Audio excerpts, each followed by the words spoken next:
What's up, and welcome back to Nowstalgia Pod, giving you your half-year check-in in pop culture today. My name is Pat Sheehan, joined as always by the trusty co-host Dave Martin Swagger. Dave, what's going on, man?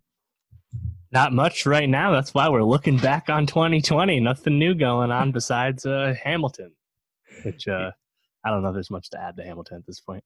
You don't think we'll have like groundbreaking takes on it? That it's very good, if not historically accurate, I guess. Yeah, maybe. I don't know. Anyways, uh, I feel like the fact that we got to this point without having to really have a show that's not talking about current popular culture is pretty good considering the state of pop culture right now. As we're doing a look back on this year, it's kind of hard to talk about anything without mentioning the impact COVID-19 has had on all of us individually, but collectively on pop culture as an entity. We're going to be talking about our favorite albums, TV shows, movies, and trends of the year so far. But really, it's all colored by what's going on in the world outside of pop culture. Yeah, definitely. It's like there's a post-COVID and a pre-COVID spot in my mind for everything I've consumed this year.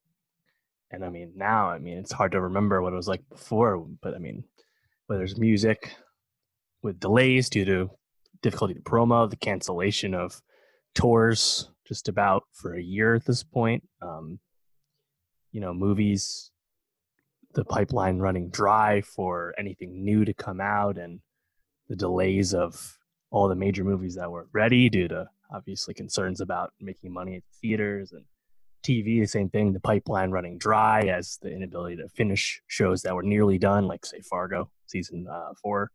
It's affected everything, and it's going to affect people a long time. Now you can read about how pre-production processes change and script writing. It's like, well, can we film that with that many people outside or whatever? Actually, don't write it that way because we can't film that. Like the constraints that COVID's having on even creativity is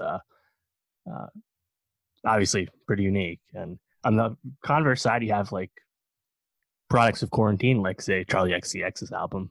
That's a good thing, but generally it's a lot negative, as everyone knows at this point. Yeah, and you mentioned the effect it's had on tours and concerts. And I think that's really the place when I think about this year that I start, because even just recently, a couple weeks from when we're dropping this show, Bonnaroo has canceled its September date, and Coachella is even talking about pushing their festival back to October of next year. The impact that this global health crisis is having on the music industry and live events in general is pretty significant. I know a lot of people were very concerned about how it's going to affect comedy. How do you have a comedy show, and how do you record these comedy shows when you can't have people there? Now, recently we've had Dave Chappelle, who had a comedy benefit, very famously dropped after everything going on with George Floyd, and that is, I guess, kind of what things are going to look like now, where people are very far apart and it's just reduced capacity, and it's just a changing environment, and it's not going to feel like normal for a very long time. I'm very interested to see what the festival scene looks like after the dust has settled on all this, because I can only imagine that only the major ones can survive this. Yeah, absolutely. And you can even think about how this affects indie musicians and just less mainstream acts that really rely on consistent touring to make a living, because that's where the most money is in the industry, of course, with streaming being viable but very small part of actual artist earnings. So it's tough. And yeah, I miss the festival vibe, man. Sucks. Yeah, and just going to concerts in general. I was really looking forward to seeing Rage Against the Machine this summer. Right when everything was shutting down, I was about to buy tickets to go see Blood Orange live. Like, all these concerts I was kind of planning for, and now it's I don't even know if I would feel comfortable going to a concert right now. It's gonna all look so different in the future. You mentioned though that people have been pretty creative in finding ways to capture this moment. You mentioned Charlie XCX. There's been a couple of records that have come out that have really spoken to the effect that COVID and quarantine, social distancing have had on people. Um, you know, we also kind of seen that with TV though as well. Things like Parks and Rec having an episode where they did it all through Zoom. 30 Rock. SNL, yes, 30 Rock moving to remote. SNL doing remote shows as well as Community. Um, All the I late night hosts yeah, finding new ways to stay on. great point. And there's actually, I think that's been the place where it's probably easiest to do something like that, and almost probably easier to get celebrities to come on because they can just do it from their home now instead of having to show up to someplace in New York City in the middle of the day or LA. But as you said, it's running dry. So I'm wondering if we're going to start to see more of these sorts of things come out. It's the landscape is very up in the air right now, even as some states move forward. Yeah, it's for a content perspective for us, it's definitely daunting just because you only can do so many pods like this before it's a little fleeting. And yeah, I mean, as anyone who's paying attention knows, the constant shuffling of movie release dates, usually with Tenet and Mulan kind of leading the way with that, Wonder Woman as well. There seems to be a lot of stops and starts with the just gearing back up process, let alone actually having people go to the movies again, So it seems like movies are going to be the most affected, and TV, the medium is fine, and Netflix will tell you about how they're thriving, and FX on Hulu's been a big success, and HBO Max and Peacock, and Peacock's about to drop anyway, and that's all fine and good, but you're going to run out of content soon. So I think it's those legacy libraries that are going to keep people subscribed, because the new stuff, we're going to run out of the new stuff pretty soon. Yeah, for sure. And as the streaming wars continue and forge forward, it almost feels like this is the time when the wars can really heat up, because then it's about what do you really got in your reserves, right? So something like HBO Max, where you got this really deep film archive, seems even more appealing than turning on Netflix, seeing what's kind of rotating through, or flipping on a potentially really bad Netflix movie, as we've seen. There's a lot of those this year, with some really good ones mixed in, which we'll be talking about. You mentioned that movies have probably been the most affected. I mean, what movies have we not seen because of this? There's a pretty long list, I'm fairly certain. So many. So this is airing on July 6th. So by July 6th, we should have been able to see Quiet Place Part 2, Mulan, Black Widow, Wonder Woman 1984, The Woman in the Window, Personal History of David Copperfield, The Green Knight, No Time to Die, Fast 9, Top Gun Maverick, as well as a bunch of other ones that I'm sure people have in mind as well. Free Guy, Ryan Reynolds. There's been a ton. And it's ridiculous, really. And Tenet, of course, was in a normal world only about to be, I think 2 weeks away at this point, French Dispatch, a couple weeks away. That's right. French Dispatch was originally November. Oh, geez. Yeah, it's been nuts. And you see the impact it has on movies of all sizes, too. There's been a lot of movies that had their theatrical release plans completely canned, and they went to VOD, like King Staten Island, or something like The Lovebirds, which Paramount canned theatrical release and just sold to Netflix. Just got it out the door, got rid of it. Kids movies too, stuff like Scoob, SpongeBob movie that's coming up. It's happened really for everything, and it's kind of, I think it's kind of driving home the shift we've been seeing, where it's becoming less and less viable for non-big budget IP films at the box office unless they're made on a very strict budget. And movies like traditional romantic comedies or normal comedies that just continue to not really do well at the box office, all these studios get to kind of test out what is the appetite for these movies if we just go straight to VOD. And if we've seen a lot of increases in price and staggering of prices, and I think a lot of data points are being learned right now, even if it's a captive audience. So I think we're going to see lasting effects too once people can go to the theaters again. Man, just thinking about all these movies we've missed and how it's going to be impacted moving forward. Like Tenet recently being pushed back to August. Even that seems skeptical to me. And I just want to know when we're going to be able to see these awesome films we're looking forward to. Refer back to the films that we were most excited for in 2020 for a bit of a laugh, because I think we're only going to get maybe half of them, at this point. Yeah, our Oscars pod is hilarious at this point. Obviously, the Oscars were pushed back, but we're talking about a lot of movies that some of them were pushed to 2021 anyway. It's just completely out of date Yeah. discussion.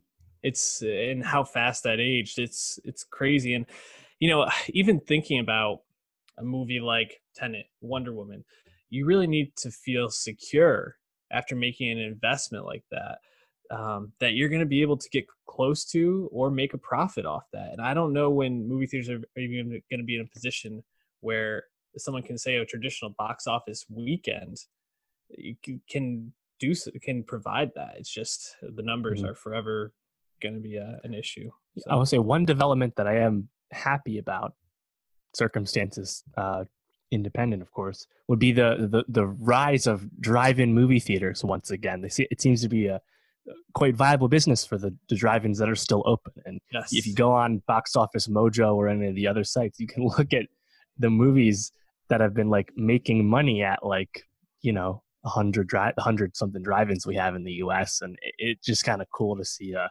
that business kind of come roaring back. And there's even been controversy around it too, where King of Staten Island wasn't actually at any drive-ins after drive-ins expecting to be able to show and stuff like that. So I mean, drive-ins are good, so that's cool with me.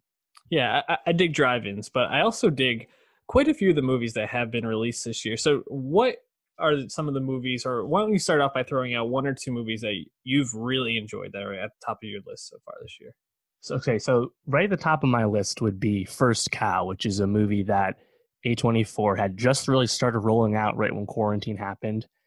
So I know not a lot of people have really seen it at all outside of a few major cities, and A24 is keeping everything and will re-push all their movies in theaters when they can. That's why The Green Knight has not come on VOD, for example. So First Cow, everyone got to see that soon, but that's a movie that really blew me away. Kelly Riker film, and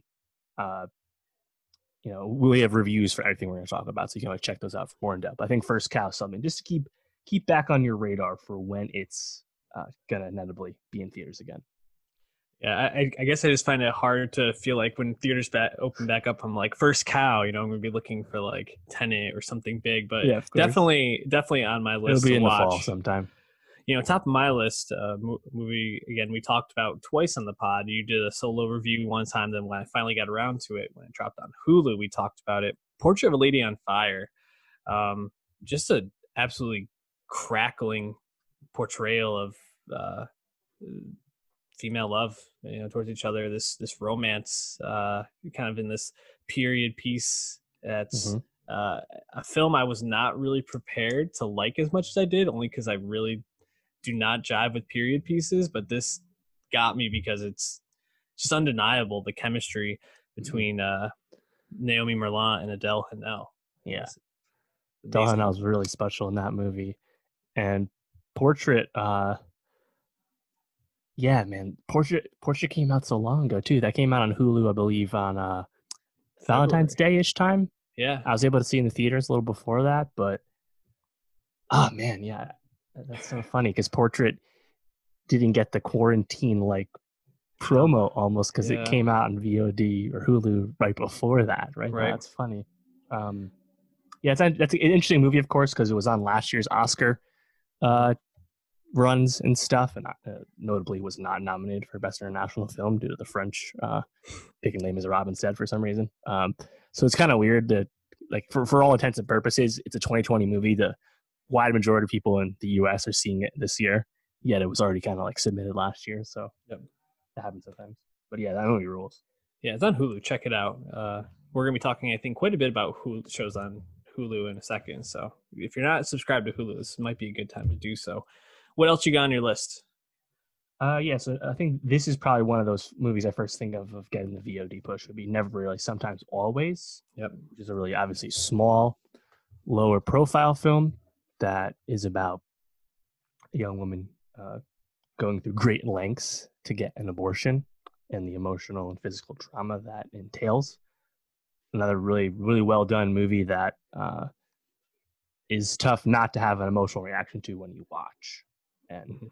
I know that that was put out by Focus. I'm not sure if it still costs 20 to rent. It might be less at this point. But that was actually one of the movies that got its feet really cut off by quarantine. It was just starting to begin a limited release. But yeah, Yeah. that's a great movie. Yeah. Eliza Hittman directing that, and then Sydney Flanagan and Talia Ryder in their Mm-hmm. first real roles, just marvelous performances. Similarly, I guess a movie I kind of see in the same vein for the leads being in the same age range is Baby Teeth, a movie we talked about recently. The debut from Shannon Murphy, Eliza Scanlon, Ben Mendelsohn, Easy Davis, Toby Wallace. I mean, check out our review. It's we talked about it very recently, but man, I keep thinking back to some of the visuals in this, some of the Mm-hmm. moments. Mendelsohn, just in general, I think I said on the pod, probably my favorite Mendelsohn performance. And then I looked back and realized The Outsider also came out this year. I was like, oh, maybe Right. that's my favorite Mendelsohn performance. I feel like he's having a pretty good year, kind of breaking out of that role as always the bad guy. Yep. Yeah, I mean, not much else to say on Baby Teeth other than it's really a wonderful and enjoyable film, even though it's about a teenager dying.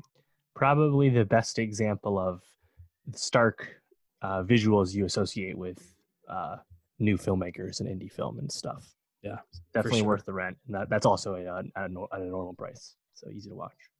What else you got, Dave?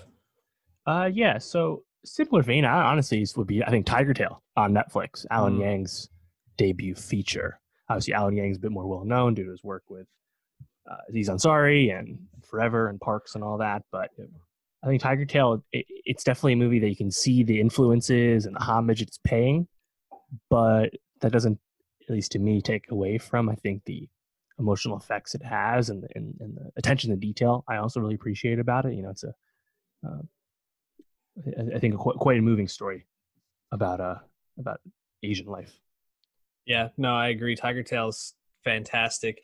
What I think is funny about the three movies you just mentioned in a row, they're pretty heavy, in different ways. Like they're all about grief and loss and sacrifice. And um I think it's really interesting that that's been a bit of a theme in a year when uh it seems like the world is dealing with that in a sense. So um all three of those movies are great.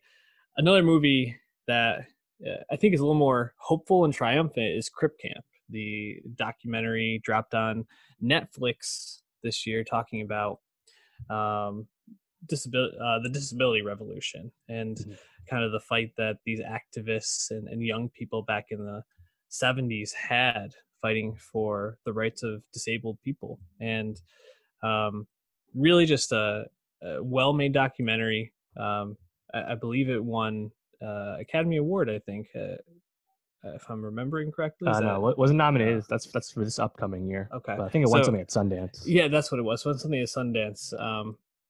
Produced by Obama's production company.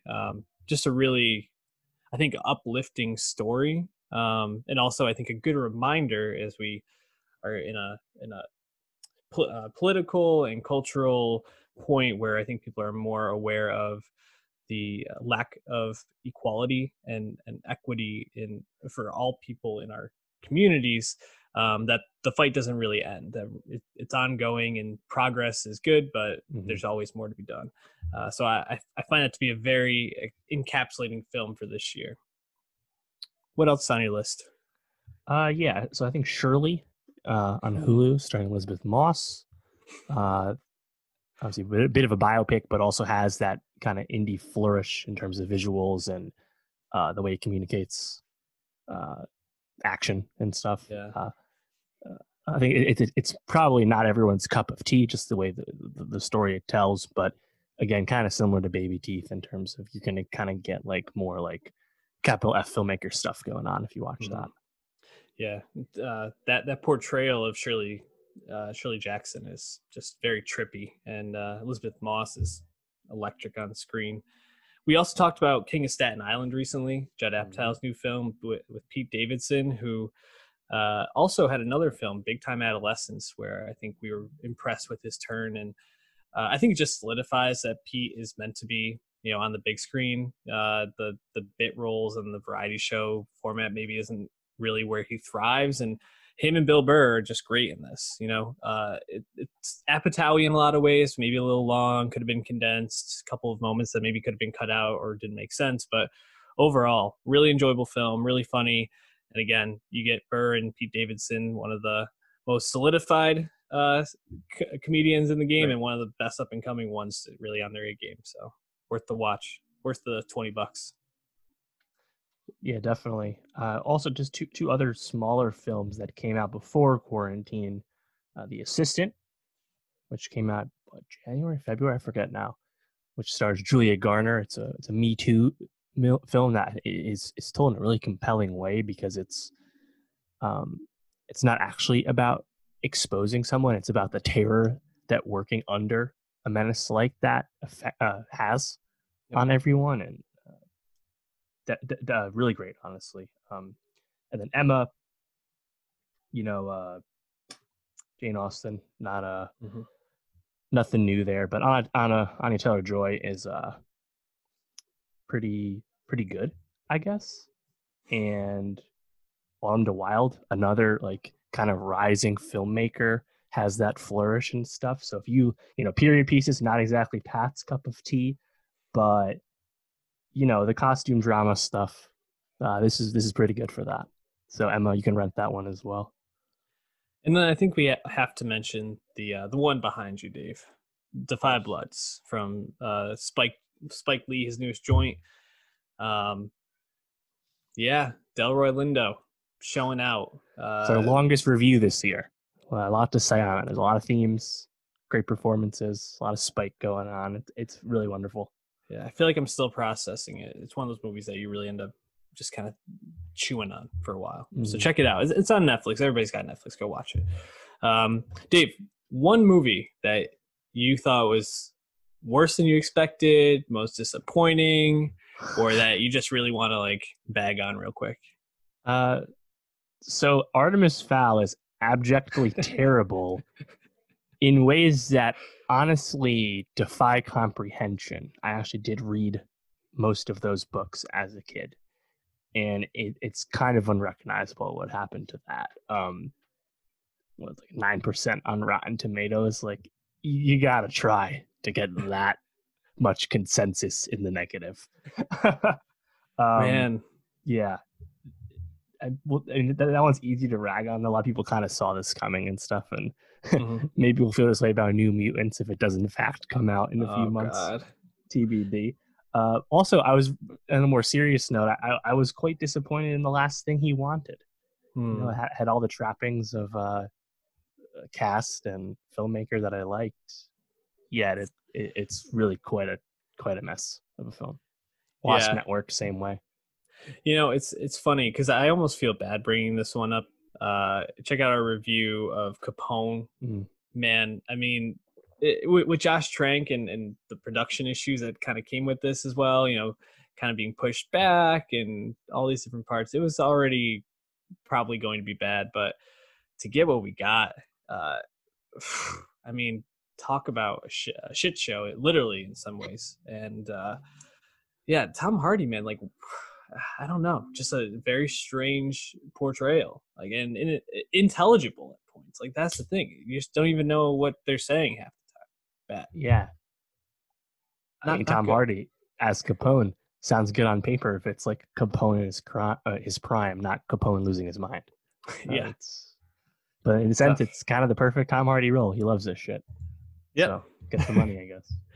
Why don't we move on to TV though? Probably the medium that's been least impacted in terms of output So far, by COVID. Yeah. Now that probably will not be the case in the future. That will probably end up being music, I'd imagine. But yeah, I'd say a pretty strong year for TV up to this point. I definitely. have quite a few shows written down here. But it's funny because I also have a lot more shows that I'm very disappointed by. So I definitely want to spend some time talking about that. Um, why don't we start though? I think with the shows that we enjoyed the most so far in 2020, start of the decade. What do you got? What's at the top of your list? Yeah, there's a lot of obvious ones that have kind of universal acclaim. Probably none other than Better Call Saul, Yeah. season 5, right? Mm-hmm. Which truly united Better Call Saul and Breaking Bad. The prequel meets the sequel, the original, in amazing ways. Reese Horn, fantastic. Once again, Give her Tony the Emmy. Dalton as Lalo, iconic villain already. Like, there's just it was just such a great season, and it's really rewarding to everyone that has watched Better Call Saul to this point. And it's going to be a while before we get that final season. I'd imagine 2022 at best at this point, but um, highly anticipated for sure. Thinking back to that scene where Lalo comes to Jimmy's apartment when they're all Right. there and confronts them, and the tension in that scene as it cuts back to like Mike with the sniper rifle, and Rhea Seahorn stepping into the shot. It's just so well done. The tension's incredible in that show. You're right, totally critically acclaimed. I think another show that is pretty widely said at this point to be one of the best on TV is Insecure. We just discussed it, and I really enjoyed the fourth season of this. I think the one critique that we had in that review was just that I think sometimes it can feel like they're running back the same patterns of the relationships on the show, but I think you actually start to see some of them mature and start to move forward a little bit more this season, especially the relationship between Issa and Lawrence. Just always fun, and there's the moments on this show, whether it's them dancing to Vince Staples, or watching the big fat bodyguard clap his cheeks while he's Hey. yeah. It's just so many things just stand out about the show, so it's definitely one of Condola my virus, favorite. man. SMH. Oh god, what else or have you been digging so far on TV this year? Yeah, so most of these shows at the top of my list are complete, but one that's in progress. I've only seen, I think, 4 episodes at this point would be I May Destroy You on HBO from Michaela Cole, which we'll be talking about the season full when that concludes in August, but is a show that handles really serious subject matter, namely sexual assault, in really impressive ways, the way it juggles tone and supporting characters and whatnot. It's a really impressive show, and the kind of the true coming out party for someone who's already recognized as quite talented, Michaela Cole, as the showrunner or creator and writer, as well as the lead. So Yeah. that's that's a special show to have as like one of the few things you're watching on HBO in the summer, when it's usually a leaner time period for the network. So that one is better than I could have imagined. Yeah, completely agree. And why don't we stay in HBO right now? Because I have a couple of HBO shows that have really stood out to me this year. The Plot Against America, David Simon's 4-episode miniseries, six-episode miniseries. Sorry, talking about the alternate history, basically, if Lindenberg had beat FDR for Lindenberg. You love adding that in. Yeah. Oh, it's just Lindbergh. Lindbergh. Yep. I Philip don't know Ross why I had novel, that of in. course. And just Simon, I think, just had a peak of his powers. He's been crafting these worlds since The Wire, maybe before that, but that's really where he got his first notice, and he just continues to churn out these awesome tales that really build out place and time and emotion. I think back to the I think second to last episode might have even been the last, when they go to get the neighbor's son from Kentucky, and driving back through the back roads. It's that the tension, the anxiety, the pain you feel watching those scenes is just incredible. So shout out to David Simon. And then Betty on HBO, Dave, which I want to actually give you the floor with a little bit, because I think you have a little bit more to say about it, because you saw Skate Kitchen and the the you can compare those two where I haven't been able to see it yet. Yeah, sure. That's based off of Skate Kitchen, a 2018 indie film that was, I believe, from Neon. It's on Hulu now, about a fictional film about real life skate troupe, female skate troupe in New York. That you have these young women playing fictional versions of themselves, and the show is kind of a continuation of that, not a direct sequel. And Betty, only 6 episodes, thankfully renewed for season 2. Very exciting, but it's a show that has actually a lot to it because it's a great New York show, hang show. You're just kind of in Lower Manhattan for most of it, watching real New Yorkers hang out and do shit, Mm-hmm. and that's great.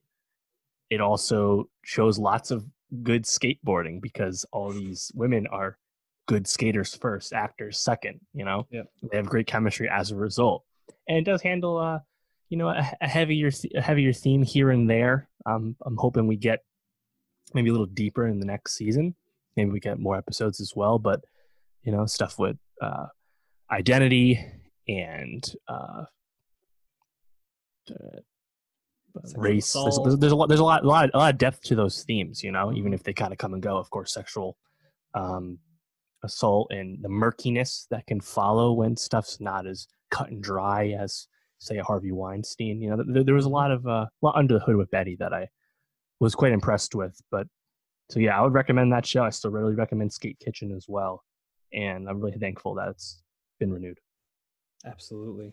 I kind of put you on the spot there. What other shows are you digging right now, or that you dig this year? I should say. Well, two pre-corona shows on HBO as well that I like. The Outsider. That Yes. was a more kind of obvious, appealing thing. You have Richard Price. You have Ben Mendelsohn's Cynthia Erivo. You have like all these like classic parts to an HBO drama. This mystery, Mhm. obviously based off of Stephen King property, and it's done really well. And I think maybe if like the mystery, how that unfolds or doesn't unfold at the end might disappoint some, but Mhm. for me that was really all about the vibe it establishes from the start and the way Mhm. the characters interact with that and their emotions and whatnot. So The Outsider is still a really strong show. And on the Absolutely. other side of that, we have The New Pope, a highly Mm. anticipated show, a sequel, spin-off sequel, really sequel to The Young Pope, a show we both really adored.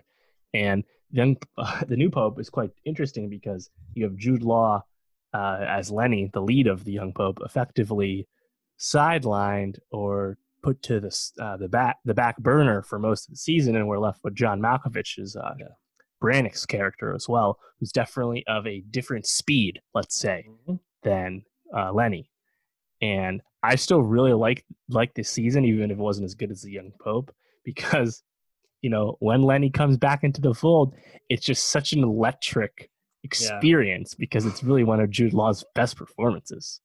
And that's also showed Paolo Sorrentino has a lot of visual flourish, really great settings. Mhm. There's honestly really eclectic supporting cast. I really like the stuff we got with the nuns this time and the Yeah. changing title sequence every episode with them Yes. raving and dancing and shit. Even if it's not quite as good as the first season, it's still really cool and unlike just about anything else you watch. And Paolo has mentioned that he has ideas for a third season in some form. So I I'll really watch hope it. we get that because if he wants to do it, let's get it. It's the episode where Jude Law wakes up from the coma, and then the title sequence goes back to the song from the first season, Yeah, all along the watchtower, and right. just him walking the speedo. It's just such a awesome moment and change up. Electric. Yeah, HBO, as always, putting out some really, really strong content. But like I mentioned, so is FX on Hulu right now, man. And I have a couple of shows from here I wanted to shout out. Um, what We Do in the Shadows is Mm-hmm. probably the funniest show on TV right now. Yep. Obviously, based on the Taika Waititi and Jermaine Clement movie from, what, 6 years ago, Yeah, 8 years ago, 16, 15, something like that. something Yeah. like that. I mean, Matthew Barry might have given my favorite comedy performance on TV this year, especially as Jackie Daytona. I would go back and watch that episode anytime. There's not really even that much more to say about it other than like every single episode, I found myself like bursting out into laughter multiple times. So you have to watch that. Yeah. And then a couple others, FX on Hulu. Uh, Mrs. America. Dave, would this one have made your list?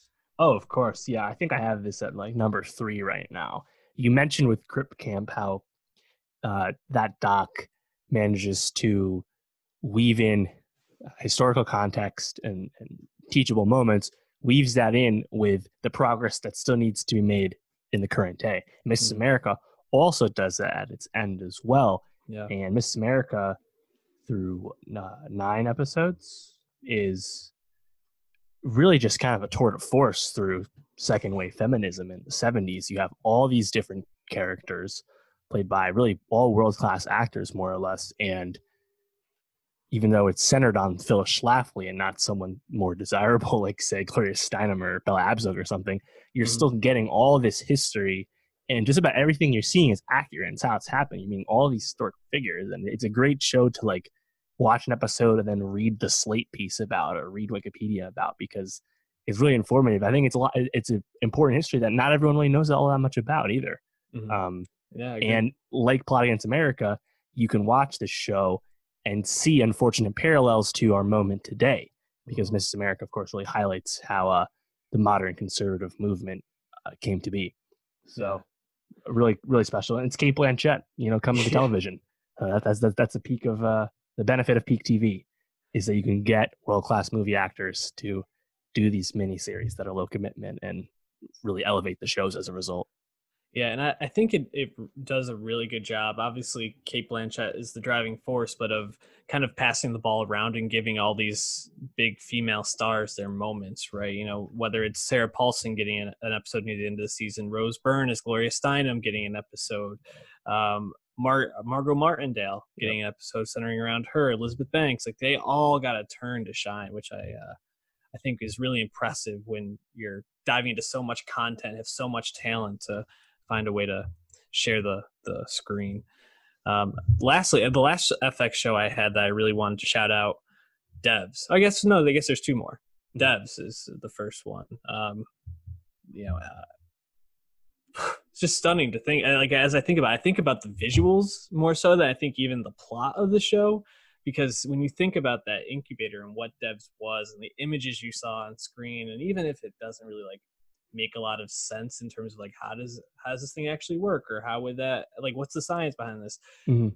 seeing things like, you know, Christ on the cross, you know, Marilyn Monroe having sex with I forgot who it was, but like, DiMaggio, maybe. yeah, it was something like that. Like those moments, you're just like, holy shit, like this is like wild to like see these visuals and then have it kind of encapsulated in this show that is really thoughtful, man. Just Alex Right. Garland crushing it. You know, everything he does is just visually captivating. Yeah, and I think what makes Dev so special is obviously Alex Garland doing a TV show following up Ex Machina Annihilation. That's really exciting. But the reason it's exciting goes beyond the visual talent he has as a director, because Garland, as a sci-fi auteur, just has interest in themes, I think, that matter more. He's not about solving the mystery. Devs is effectively the anti-Westworld, because it's actually about real themes, and the way the show is orchestrated is around the themes, and the plot is almost secondary. And to some, that is in fact a turnoff. That's okay. But Garland, even on his weaker stuff, just knows how to shoot his shot, I think, in a way that really is thought provoking. Hmm. And it is something that can actually sit with you, even if you don't like love where the plot went. So I Yeah. think Devs is quite special. Shout out to Nick Offerman and Allison Pill, because I think they give really great, even if muted performances. Although Offerman gets to do a little bit more with some of the flashbacks, but Right. just really, really strong. Definitely check out Devs and check out Normal People, which I think, you know, if you want to talk about a show that really thrived with COVID and people moving to the stay at home orders and quarantine, it might have been Normal People, because that came out kind of when things were starting up. People were home looking for something to watch, and Normal People really encapsulates this relationship of this really truly hideous looking girl and this very normal boy. Oh my And god. no, I mean, it's I think it does a good job of encapsulating these real back and forth relationship and these two people who are obviously dealing with a lot of pain, trauma, self loathing, and finding peace and growth within each other. It's a really beautiful story, if not frustrating at times. uh I think this is on your list. I see it in your background. Yeah, Normal People is right at the top for me. I just found the whole show incredibly captivating and that relationship just so easy to invest in. And part of that goes, I think, with Paul Mescal and Daisy Edgar Jones just completely bursting onto the scene, star making performances. They have incredible chemistry. They're great actors and they really sell it. Mm-hmm. You also have kind of wildly good settings and stuff. We don't just stick around in, you know, more suburban Ireland. We do move around throughout Europe, and I think Italy stuff in particular is like a really nice like visual change of pace. Um, but yeah, just thematically, I really connected with it. And I haven't read the Sally Rooney book. A lot of people like to remind us that Normal People is based on a book in the comments on our review. I just say like, no shit, it's based on a book, like everything these days. Um, It's not a TV show, Dave. It's a book adaptation yeah. made Oh my into god. TV episodes. And it's funny because Hulu did just confirm that we kind of knew this, but they did officially announce that Sally Rooney's first book, A Conversation with Friends, is also being developed largely by the same team. And I know some of the book fans of Normal People, I have reached out to those that I know, uh, pointed out some things that you wouldn't be aware of if you didn't read the book and the way the show's narrative works. But for me, not having any experience to the book, I think it's like really fantastic season. And Yeah. uh, it's one of those like it's a mini series, I guess. It's a one season show, and Mm-hmm. you're just so invested in the relationship, and you want to see it succeed. Yes. And when things happen in unappealing fashion, it like affects you. And I think that's kind of that's how you know it's working. So Right. I was actually really, gonna really fantastic. I was gonna echo that, because a lot of the feedback we've gotten is, that maybe I should go back and rewatch because I had some nitpicks with the show upon our review.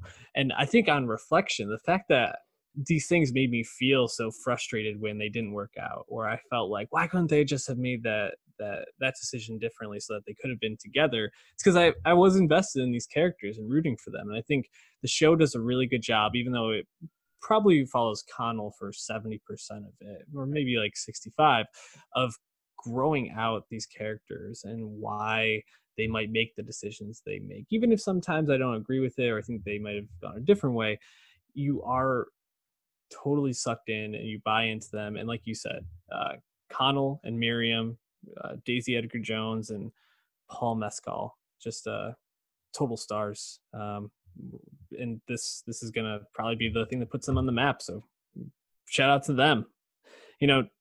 They aren't my favorite TV characters from this year though. Who would you say is like your favorite performance on TV this year? Oh, that's a good one. Um, Maybe Kate Blanchett, really great.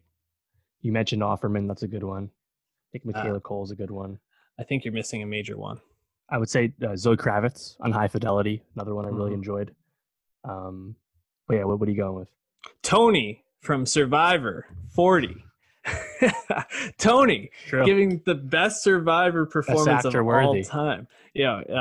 Spy nests, just running the show, never getting a vote cast. Survivor All Stars, Unbelievable, dude. yeah, was just like a revelation. Missing sports and having that as something to look forward to on Wednesday to think strategy, Mm-hmm. have physical Yeah, no challenges, fantasy really to cool. play. Yeah, so it really filled a void. Tony was awesome this season, very entertaining, and just a great season in general. I think some aspects of it didn't totally work, like the coins and Fucking fire tokens. yeah, What a fire waste. tokens, and even the Exile Island. Although it did kind of have a interesting run near the end to shake things up a little bit. I thought that was great.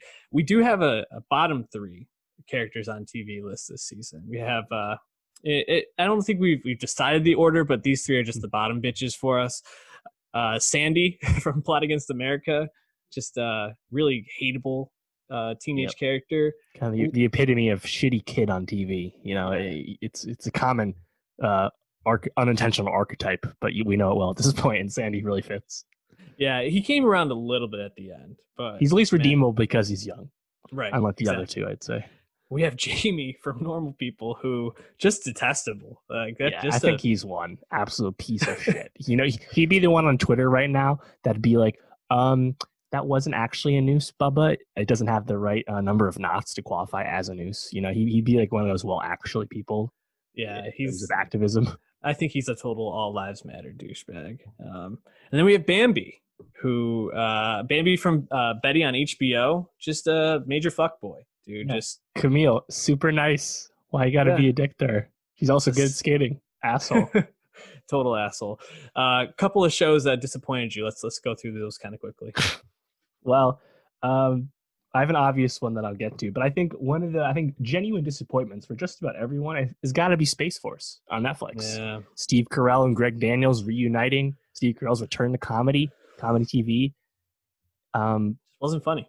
It just wasn't funny. Yeah, and Yeah. it's probably the product of something that came out way too soon. Like they effectively announced the show was greenlit at Netflix very soon after we knew Space Force, in the U.S. military existed. Mm-hmm. So maybe that's it, but there's a lot of good parts to it, and no season 2 officially announced. I'm sure it's going to happen because it was watched a lot. So yeah, I don't see anyone could find that anything but disappointing. I also was disappointed in Run. Yeah, that was my number one.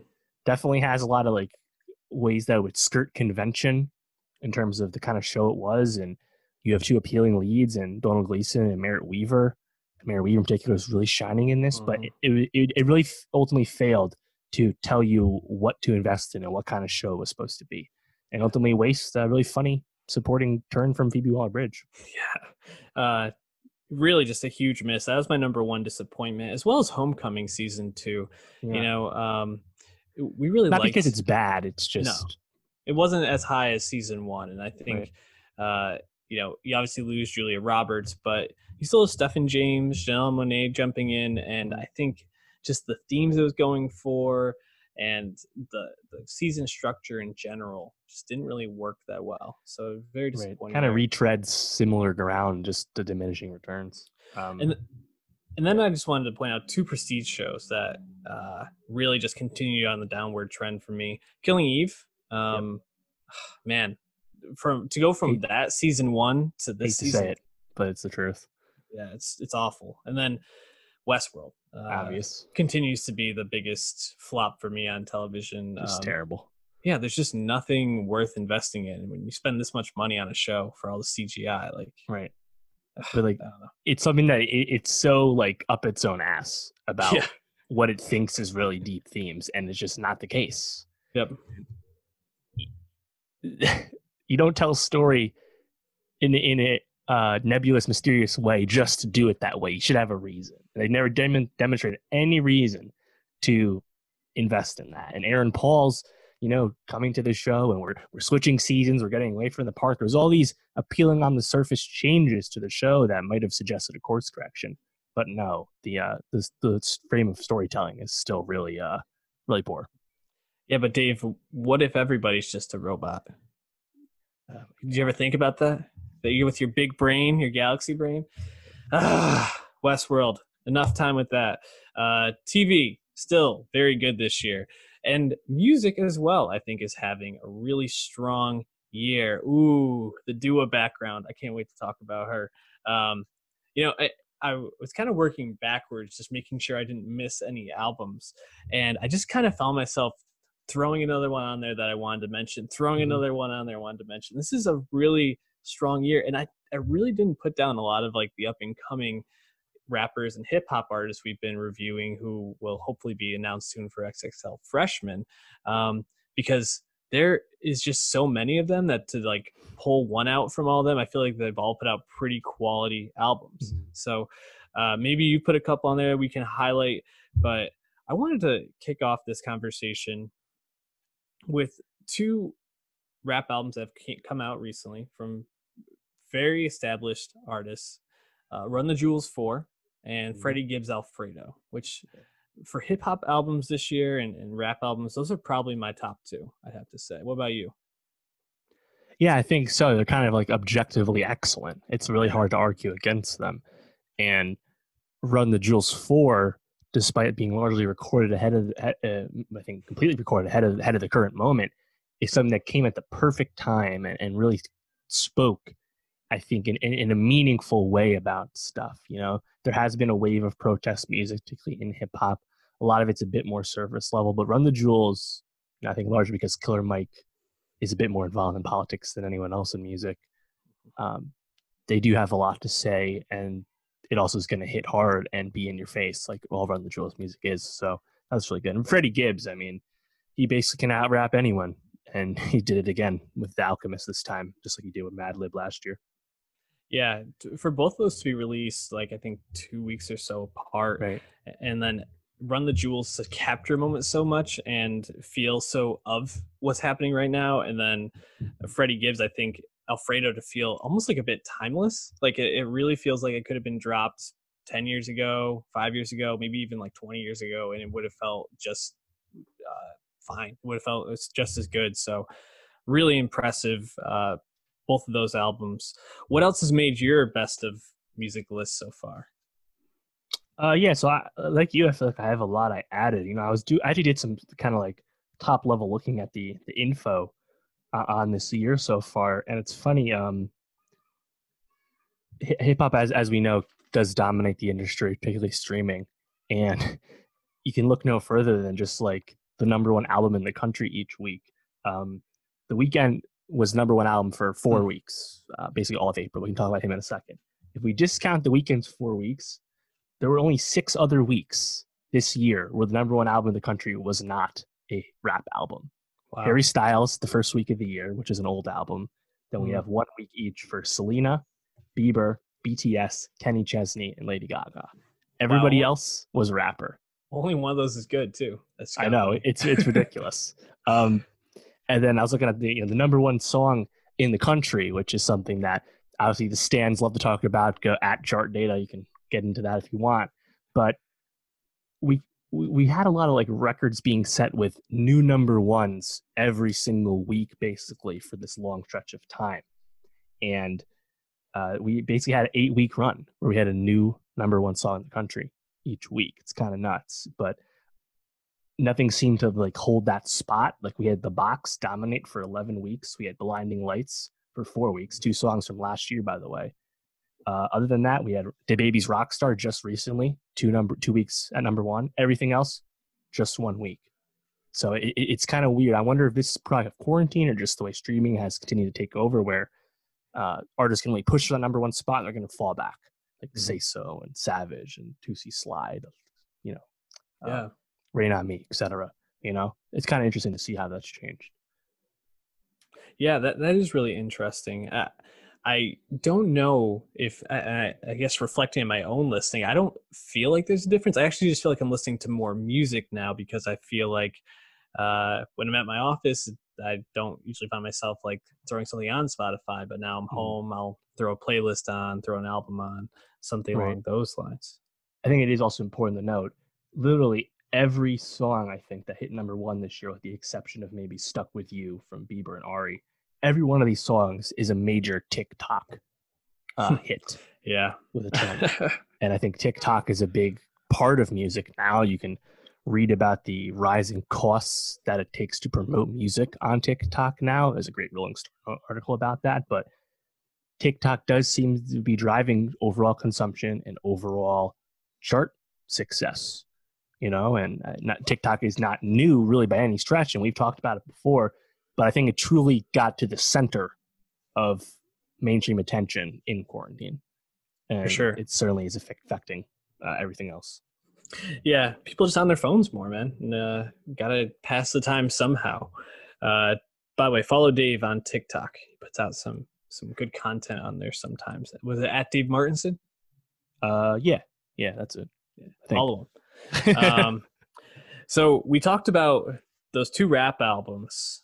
I think it only makes sense because you brought them up to talk about the weekend real quick.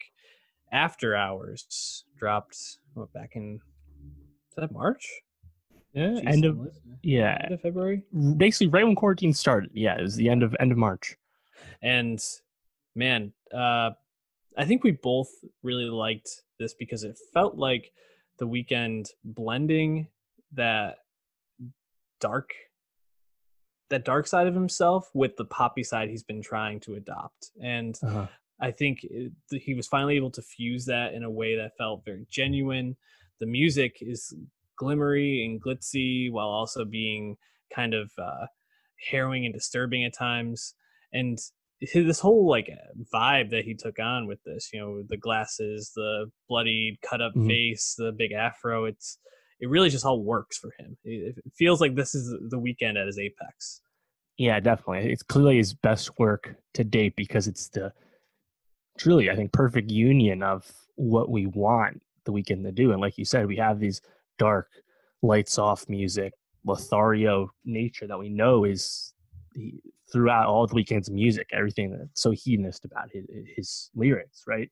And Uh-huh. like you said, we're combining that with the more pop sensibilities we've had for almost 5 years from him now. And you're still, it's manifesting in what his biggest hits from this are Heartless and Blinding Lights, which are blatant 80s glitz, Mm-hmm.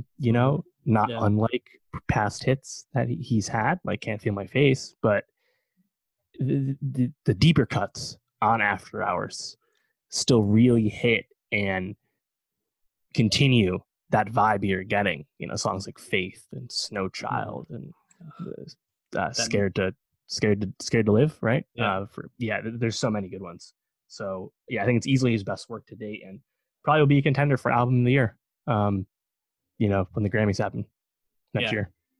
Absolutely got to be up there. I think Dua Lipa might be up there too, at least if we were the people running the Grammys, because uh, her newest album this year, Future Nostalgia, and it should have been Future Nostalgia, Mm. um, just absolute fire. Maybe has the song of the year, in my opinion, on it. It's funny because we I think I've been more into pop music over the last 2 or 3 years as we've been talking about more and more around the pod, and seeing Dua just kind of like become the new Madonna is really fun to watch. And I think you really get that future nostalgia. I know you're a big fan of it. Tell me why. Yeah, well, Future Nostalgia is great because it continues the evolution of Dua as an artist that we saw since she started to blow up Mm-hmm. in 2017, because it's complete dance pop and like 80s throwback, right? And we had known that she was dabbling in that and good at that with previous songs like One Kiss and Electricity. But to really actually make a whole album around that that sound, and deliver, I think, in such a way where it feels so cohesive and really does play to her strengths. Oh yeah. Um, I still really love the album, and Don't Start Now, which came out last year, is kind of like one of those like perfect songs in this mold. But once the album came out, we also got Levitating, which is Yeah. another song that just is completely infectious and fantastic. So yeah, I think she gets a little, I think, deeper and more introspective towards the end of this album, and that does kind of come up abruptly, maybe, but kind of the whole, similar to the weekend, the album knows what vibe it has, and the artist can deliver on that really well. Yeah, I completely agree with that assessment. I think just thinking about Dua moving forward as she kind of continues to transcend into hopefully that queen of pop. This just feels like an album where she can totally build off this, and she's been doing that. But this just feels like a more complete album than she's put out yet, and that's just I think a really good sign for her as she, as I said, continues to be this rising, huge international star. Someone else that's an international star, maybe not on Dua Lipa's level anymore, but once was Lady Gaga, dropping Chromatica a couple weeks ago.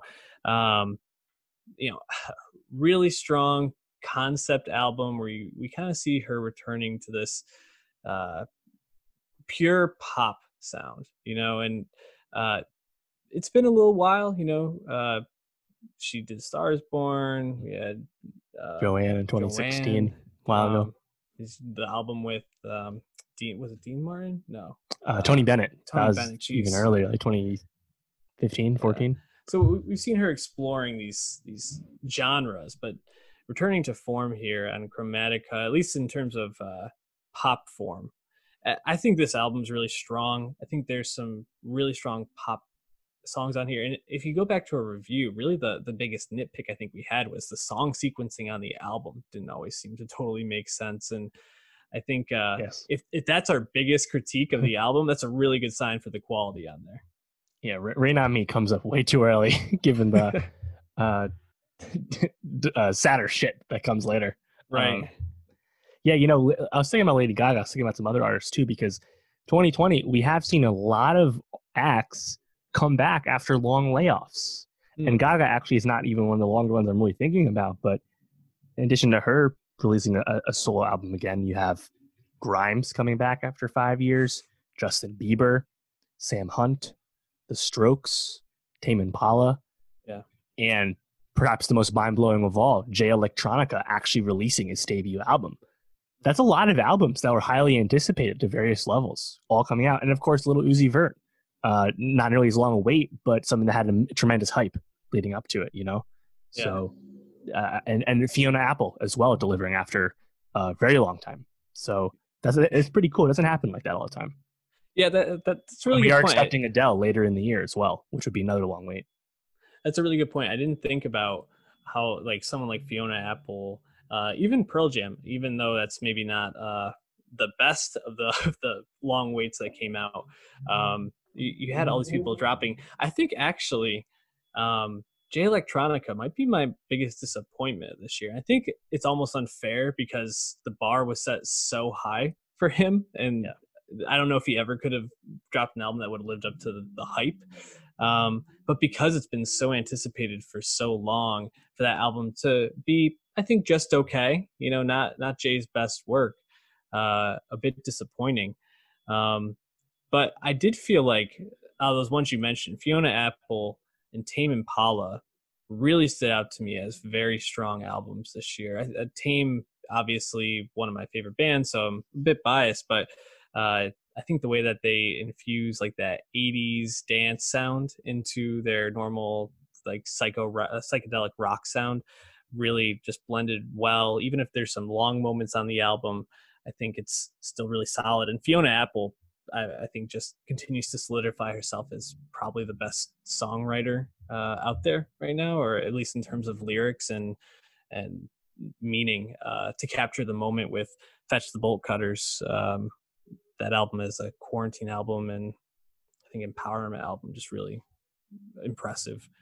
Um, any other albums that stood out to you that you want to mention here real quick?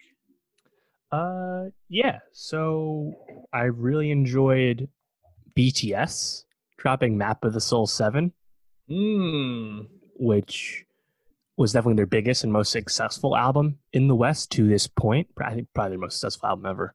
Um, and I think is a really accessible album to people that are concerned or confused about what the hell K-pop is, especially after concerned. K-pop stans have Been trolling the president. infiltrated Trump events.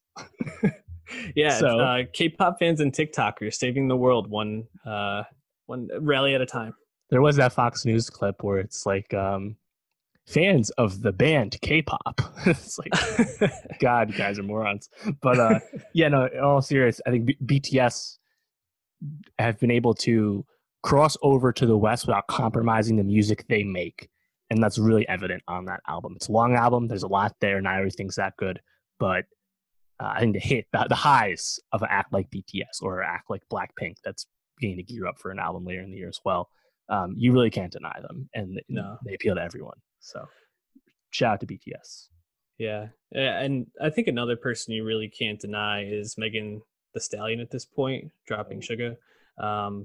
You know, maybe not Megan's strongest work, you know, but man, there's some songs on there that are just classic her, and they're catchy and badass, and like whether it's Captain Hook, I mean, BITCH, yeah, Savage.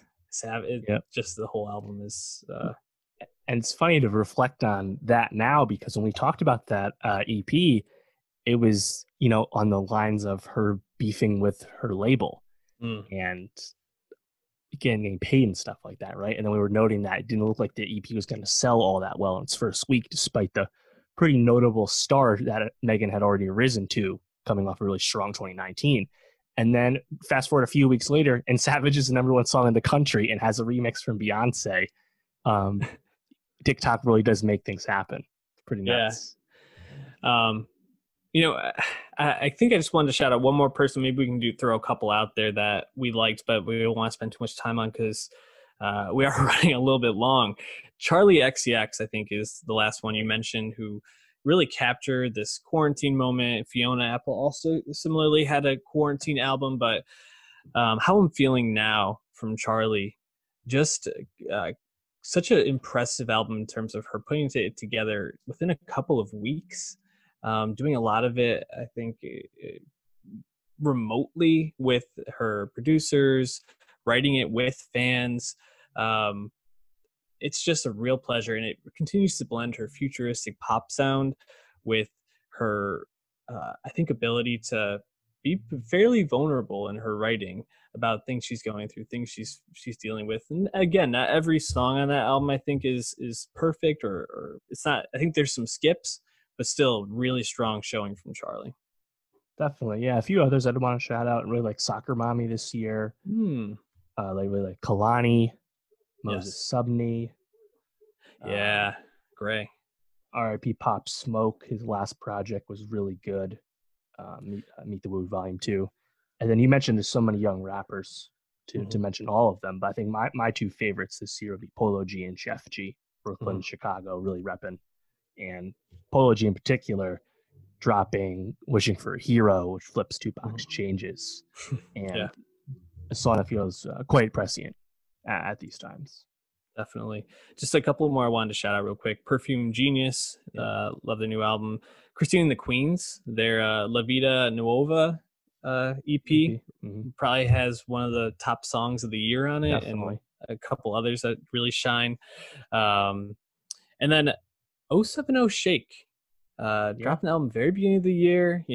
Anticipated if you were tuned into the Kids See Ghosts album from last year, and really, I think a strong first showing. I have a lot of hope for Shake moving forward. I mentioned earlier, J Electronica might be my biggest disappointment. Do you have one album that's really let you down this year? Yeah, let me think. I was quite let down by Justin Bieber's album. Yeah. Justin Bieber's been in some hot water of late due to some allegations, but going into that album, Changes, coming off of the ridiculous highs that Purpose had and the long wait that followed that, and the much publicized, I think, reckoning with Bieber's personal life and coming to a better mental health for him, just to deliver a really lukewarm album that just doesn't stick with you at all. And really, there are some technical hits on that in terms of the numbers they've done, like Intentions, and Yummy, but like I was really, really let down by it. Yeah, as you should be. I think I was probably most disappointed by DaBaby. Just continues to feel mediocre to me. Doesn't really change things up or experiment enough to feel interesting for the amount of acclaim he gets, at least in my opinion. Number one song of the country, though, Rockstar, and it doesn't even have a good Roddy feature. Kind of perplexing to me. Yeah. It's similar to Nicki doing stuff with 6ix9ine, right? It's quality doesn't always mean, or I guess lack of quality can produce numbers. Anyways, let's wrap up. Any last thoughts as we pull into the driveway? One other thing I forgot to mention: not only did we get Jay Electronica's album, we got confirmation that the Snyder Cut exists, and that Warner Brothers is investing 20 to 30 million more dollars to deliver it next year on HBO Max. Wild shit. Yeah. 2020 really might be like the beginning of the end. I don't know. Anyways, what do we got for next week, Dave? Anything? Yeah, so next week there's actually some more stuff, thankfully, which just 4th of July holidays, probably all this is. Yeah. But we have Joji's new album, Nectar. We have a new album from the Beths. We have Palm Springs on Hulu, the Andy Samberg film that sold for quite a lot of money out of Sundance. And there's some other things. There's Old Guard on Netflix, which is a action, I believe, movie with Charlize Theron. And then there's also Tom Hanks's movie Greyhound, which initially would have came out in theaters in May, but then was sold to Apple TV Plus and might be bad. There's some rumors about that, but that's coming. We're gonna And watch it stuff too. and tell you if it's bad. So hit that subscribe button. For all the music we talked about, you can follow our playlist, Nowstalgia Best of 2020 on Spotify, and go on Twitter at NostalgiaPod. We'll catch you next week.